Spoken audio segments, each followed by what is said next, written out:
De vuelta a las 8:45, seguimos conversando en torno a ese paquete de leyes que fue aprobado el pasado día viernes y que incluye el presupuesto general de ingresos y egresos de la Nación para el 2015, incluye la creación por lo menos de un impuesto nuevo y el incremento a dos tipos de impuestos distintos.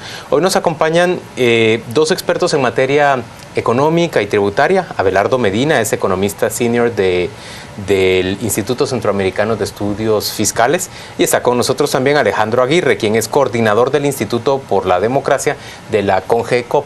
Ambos, gracias por acompañar,nos bienvenidos. Bienvenidos.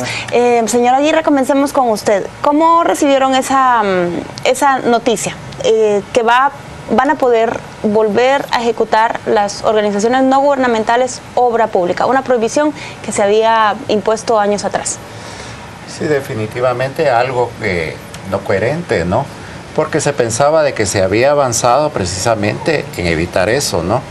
Porque las ONGs realmente no están preparadas para hacer obra gris, aparte pues de lo que representa el hacer ese tipo de negocios, ya que la mayoría o todas las ONGs que se dedican precisamente a esa obra gris, pues han sido formadas por políticos, ¿no? Entonces ellos son los que están detrás precisamente de ellas, y lo que hay es realmente pues esos negocios, ¿no? Son negocios turbios, ¿no? Entonces definitivamente consideramos que sí es un retroceso el poder tener esa aprobación. Solo déjeme mencionarle a la audiencia y a ustedes una explicación que daba ayer el señor Edgar Barquín en una entrevista con nosotros, el expresidente del Banco de Guatemala. Hablaba de la ineficiencia que han demostrado los CODEDES, los consejos de desarrollo, al ejecutar esta obra. Las municipalidades que tenían bajo su responsabilidad la utilización de los recursos y obra pública. En términos técnicos lo ven como eficientizar la ejecución del gasto. ¿Por qué no buscar mayores controles en vez de limitar quiénes pueden ejecutar las obras? Sí, definitivamente el gran reto es fortalecer el Estado guatemalteco, porque al final es un Estado débil, ¿no? Y tiene instituciones débiles. Pero realmente la ruta es fortalecer el Estado, ¿no? No irse por el lado de las ONGs y a través de ello supuestamente eficientar el gasto. Y realmente no es eso, ¿no? Sino detrás están esos grandes negocios y la corrupción al final, ¿no? Abelardo, ¿cuál fue en el ICEFI la impresión que les causó el viernes al final de la tarde la aprobación de este paquete, de este presupuesto y leyes? Bueno, realmente a nosotros lo que nos inquieta, y lo que hemos estado platicando sobre el particular, es que hay un retroceso en materia de controles, que eso es lo que hemos estado platicando. Si ustedes se dan cuenta, la mayor parte del texto aprobado incluye una serie de elementos que le dan una mayor discrecionalidad al Ejecutivo en diferentes dimensiones. Por ejemplo, en el otorgamiento del subsidio al transporte urbano. O sea, solo dice que el Ejecutivo tiene la facultad de discutir y negociar el subsidio posteriormente sin dar ningún tipo de parámetros. Otro elemento es que le da la facultad al ministro de Finanzas de tomar recursos de lo que tendría que ser utilizado para cubrir las deudas del Banco Central para utilizarlo en otras actividades. Así, de la misma manera como lo platicaban hace un momento, está lo de las ONGs que estaban y sobre todo la prohibición a las ONGs para ejecutar obra. Correcto, y nos llamó mucho la atención la asignación de los casi 2.000 millones de quetzales para el Ministerio de Comunicaciones en otro renglón que no es específicamente el presupuesto del ministerio. ¿Qué significa eso? De alguna forma nosotros percibimos de que tienen que haber, porque no lo hemos encontrado que nos lo logren explicar todavía, algunas actividades en las que debe estar involucrado el Ministerio de Comunicaciones que están quedando fuera del presupuesto actual. Nosotros tememos que pueda ser una especie de resarcimiento a la antigua deuda flotante que ya se había platicado al principio del ejercicio. De todas maneras, no hay una transparencia. Al final, o sea, para ICEFI, la preocupación principal es en torno a que hay una seria reducción de los controles para efectos de controlar la corrupción y la opacidad. O sea, es un problema de transparencia el que nosotros vemos. ¿Y cómo se puede entender que abran esa llave de nuevo para que ONGs que se ha demostrado que no están bajo esos controles y que la Contraloría es incapaz de detectar esas triangulaciones que se forman? Ese es el problema. Nosotros lo que percibimos es que aprovechando que hay un periodo electoral, ¿sí?, le están abriendo la puerta a las ONGs para que ejecuten obra y que hagan obras pequeñas paredes, pequeños chorros, pequeños drenajes, y que de alguna forma se utilice una gran cantidad de recursos para cubrir esto con fines puramente electorales. Lo que todavía llama mucho la atención la forma como fue aprobado, con la confabulación de algunos grupos políticos, porque todo pareciera indicar como que de alguna forma estas obras va a beneficiar a los dos grupos políticos. En todo caso, esa es la PP y al líder. Absolutamente. ¿Sí? Alejandro, ¿qué piensan ustedes en Congecop de la aprobación de la creación de un impuesto a la telefonía, el incremento al impuesto de la distribución del cemento y el incremento de las regalías en industria extractiva? Bueno, en parte porque se ha dejado afuera dos actividades que son níquel y jade, ¿verdad? Sí, nosotros siempre hemos creído que es necesario en el país reformar la política fiscal, ¿no? La política inequitativa, regresiva, y que por lo tanto hay que revisarla, ¿no? Y por lo tanto hacer pero el impuesto a la telefonía es regresivo. Exacto, hacer una reforma realmente que sea más equitativa, ¿no? Y más justa. Lamentablemente ese tipo de impuestos no lo son, pues, sino lo que hacen es que sea aún más regresivo el sistema tributario en el país, ¿no? Entonces no estamos de acuerdo realmente que se vuelva a impactar a los consumidores al final de cuentas, ¿no? Entonces, porque nosotros creemos que la reforma fiscal debe de ser una discusión de los diferentes sectores del país, porque es necesaria, ¿no? Es necesaria que realmente el país pueda tener mayores recursos, pero por la vía tributaria. ¿Para qué? Para tener un presupuesto mejor, pues, va, que responda realmente a las necesidades de la población guatemalteca, ¿no? Abelardo, ¿y usted cuál cree que va a ser el impacto de los impuestos de los que hablábamos en el primer segmento? Ellos, los entrevistados, hablaban de trasladárselos directamente al usuario. ¿Usted lo ve así? ¿Realmente eso es lo que vamos a ver? O sea, hay un par de elementos. En primer lugar, los impuestos como están formulados, pareciera que fueron diseñados con el propósito, entre comillas, de crear justicia fiscal. El impuesto a la telefonía básicamente es una regalía por el uso de las frecuencias. Entonces da la apariencia como que le estamos cobrando a los usufructuarios de un servicio, de un bien público, como lo está pasando con la industria minera. En el caso del cemento, ustedes se recuerdan que una de las particularidades tributarias en el mundo es que normalmente se le establecen impuestos de control a las industrias monopólicas o oligopólicas, con el propósito de restringir su actividad y crear competencia. Y que el cemento tiende a ser un monopolio o un oligopolio natural en casi todos los países del mundo. Entonces, en estos dos casos pareciera que hay una justificación teórica. Sin embargo, nos olvidamos de un par de elementos. El primer punto es que eso solo funciona si colateralmente hay un fortalecimiento de la competencia, y en segundo plano si hay un control de precios cuando hay monopolio y oligopolio. En estos dos casos, ninguna de las dos situaciones va a ocurrir en nuestro país, se los garantizo. Consecuentemente, lo que va a suceder en el corto plazo es que va a haber una traslación al consumidor. O sea, por definición, los impuestos no son indirectos. El impuesto al cemento sí, porque es a la distribución del cemento, pero el de la telefonía es un impuesto directo al usufructuario de la... El sujeto pasivo es la telefónica, la compañía telefónica. Es correcto. Pero no hay manera de impedir que ella lo traslade al usuario. Tendría que haber una política de la Superintendencia de Telecomunicaciones en la restricción de precios. Y eso iría en contra o aptitud, por ejemplo, para establecer si la variación se está dando en el tiempo de aire que se le entrega al consumidor por el mismo. Por ejemplo, o sea, pero básicamente, y lo platicábamos con los colegas que vinieron anteriormente, el punto es que al igual que el impuesto sobre la renta, que teóricamente es un impuesto directo, al final de todas maneras se le traslada al consumidor vía precios, dado que no hay ninguna restricción para que el precio suba. Abelardo, pero entonces no existen los impuestos directos. En la aplicación son impuestos directos, pero al final terminan impactando al consumidor. Todos terminan impactando.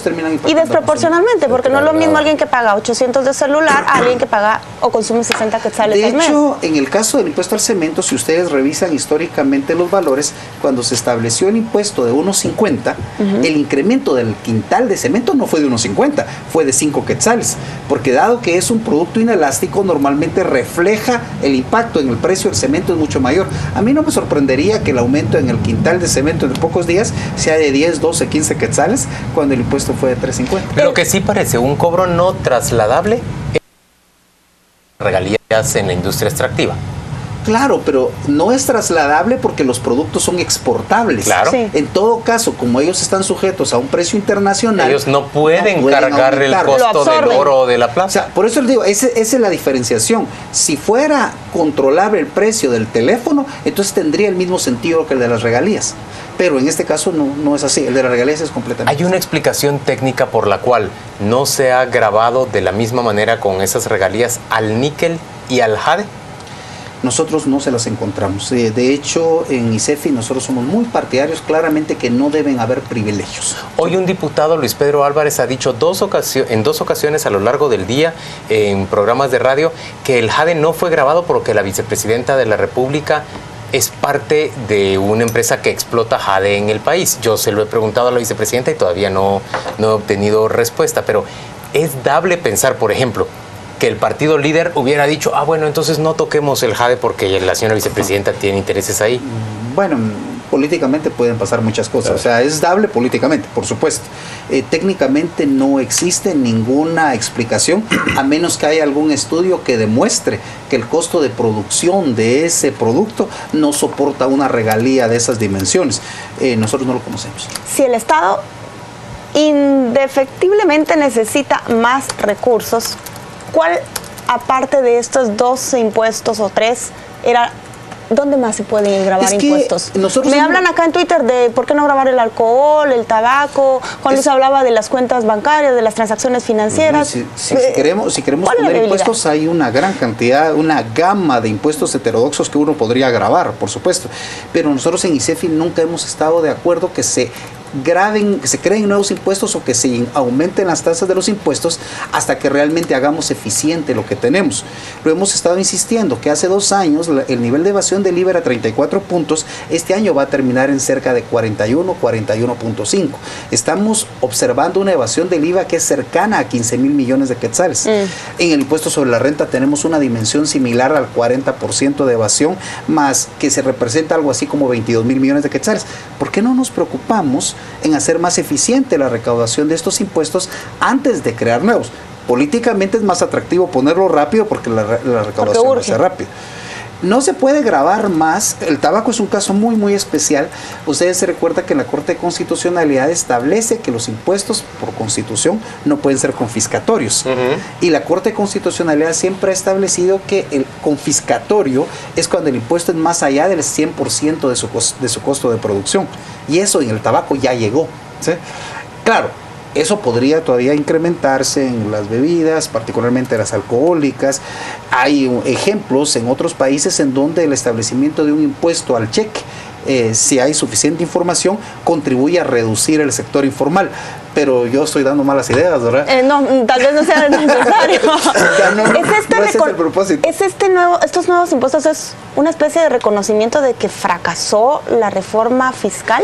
Nosotros hemos dicho claramente, bueno, en primer lugar, se nos vendió la idea desde el principio que este gobierno lo que estaba defendiendo era el pacto fiscal. No era así, porque el pacto fiscal no eran estrictamente la reforma tributaria, sino que hay un montón de compromisos. Si ustedes analizan el pacto fiscal, hay un montón de compromisos vinculados con transparencia, eficiencia de gasto, etcétera. Lo que sí es cierto es que tanto los recortes que le hicieron a la reforma tributaria como los procesos de marcha atrás que dieron, entre ellos el impuesto de circulación de vehículos, hicieron que la reforma tributaria no rindiera lo que se esperaba.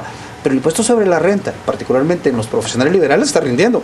A mí que me lo pregunten, yo pago más. Claro, pero como usted dice, entonces el impuesto sobre la renta resulta que solo no pueden trasladarlo los profesionales liberales y los empleados en situación de dependencia. Correcto. Pero de ahí para allá, empresas y muchas otras personas sí lo pueden trasladar. Absolutamente, vía precios se puede. Y el gobierno en realidad aplicó la reforma tributaria que había tratado de poner en marcha el gobierno de la UNE. No era la misma reforma tributaria. Con variaciones ligeras. No es cierto. Por ejemplo, una variación muy significativa que tenía la reforma tributaria que fue aprobada en este periodo es que lo que la Comisión Preparatoria del Pacto Fiscal recomendó es que se gravara en términos mundiales las rentas de capital que generan los guatemaltecos. Todos sabemos que muchos guatemaltecos colocan su plata en offshore, Sí. pero esa parte... El gobierno lo propuso y terminó negociándose a la baja. Correcto. Se eliminó. Ese gravamen, así es. Si analizamos el capítulo de precios de transferencia, que al final ni siquiera está en vigencia todavía, ¿vale? El capítulo de precios de transferencia es bien diferente, muy diferente a lo que originalmente había sido planteado. O sea, hay una diferencia, o sea, el espíritu, digámoslo así, fue el que propuso la Comisión del Pacto Fiscal, pero lo que salió aprobado no fue precisamente eso. Y usted... Señores, ¿qué le queda al próximo gobierno? Porque, a ver, con estas reformas que se han hecho, ¿se alcanzan cuánto? ¿2 millardos más potencialmente de ingresos? 1.7 más o menos. 1.7. Lo que no sabemos es para quién. No nos queda muy claro. ¿Qué queda? Porque es evidente que eso es insuficiente para la demanda del Estado y para el interés de quienes dirigen ahora el Estado y quienes podrían dirigirlo en el siguiente periodo. ¿Qué queda? ¿Incrementar el IVA? ¿Gravar las transacciones financieras? ¿Cobrarle a los ganaderos? ¿Qué más queda? Bueno, lo que han estado haciendo los países de Centroamérica, y un ejemplo muy claro es Honduras, porque si ustedes miran la reforma tributaria que hizo Honduras al principio del año es casi un calco de esta, ¿verdad? Simplemente nadie la esperaba, nos hicieron un acuerdo entre los partidos políticos y en una sola lectura aprobaron toda la reforma. Honduras lo que hizo fue una aprobación de aumento de 3 puntos en el IVA. Actualmente en El Salvador ya hay rumores amplios sobre que se quiere aprobar un aumento similar en el IVA. De hecho, el Fondo Monetario Internacional en la reciente evaluación que hizo sobre Guatemala recomienda que el IVA de Guatemala debe subir a los niveles del resto de Centroamérica. ¿Eso qué es? ¿15%? El Fondo Monetario recomienda 13.5, 13.8, pero va a tender a 15%. Ese es el camino más fácil, no el mejor, ¿vale?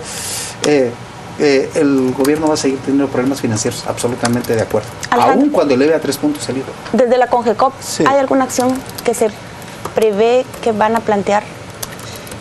Es que lo que pasa es que al final no hay valentía por parte de los gobiernos. Pues, ¿en qué sentido? En que realmente la carga tributaria pueda ser elevada, ¿no? Y claro, le representa un costo definitivamente el poder hacer esa reforma fiscal que debe ser adecuada, debe ser valiente, como yo decía, ¿no? Para poder realmente incrementar esos ingresos tributarios. El problema es de que al final esos intentos que han habido en la historia de Guatemala tributaria, pues el sector empresarial se ha opuesto, ¿no? Que al final es el único que tiene poder de veto en este país y esa es la parte como más complicada, ¿no? Por eso yo hablaba de que definitivamente para una reforma fiscal debe de haber un acuerdo, pues, para un acuerdo de los sectores y una apuesta realmente de visión de país. Abelardo, si no hay esa parte, muy difícil avanzar y como se dice, va a tener limitaciones el gobierno de turno que esté, ¿no? Abelardo, ¿es posible que se dé marcha atrás en ese paquete que se aprobó el viernes último? No lo creo. No. ¿Y es posible que se le recurra legalmente y se le debilite? Nosotros estuvimos revisando cómo fueron aprobados los 3 impuestos. De hecho, el impuesto en donde hay una mayor desagregación y hay mayores probabilidades es el impuesto a la telefonía. Pero básicamente lo que están haciendo... Es el más vulnerable, aparentemente. Aparentemente es el más vulnerable. Porque el impuesto al cemento ya existía, lo único que hicieron fue subirle la tasa. Sí. Igual que las regalías, solo le subieron la tasa. O sea, ahí no hay manera de... Y en el impuesto a la telefonía, lo que ellos están dejando claramente establecido es que es por el uso de las frecuencias. Si lo hubieran hecho por el uso del teléfono, del servicio de teléfonos, habría doble tributación con el IVA. Pero como está formulado, nosotros no vemos. Es probable que no se pueda... Es probable que no se pueda votar legalmente. Señores, a ambos, gracias por acompañarnos a las 8:45. Me quedo desolada, la verdad, después de oírlos. Optimismo no hay. Hoy no. Vamos a ofrecerles ya la información de los deportes.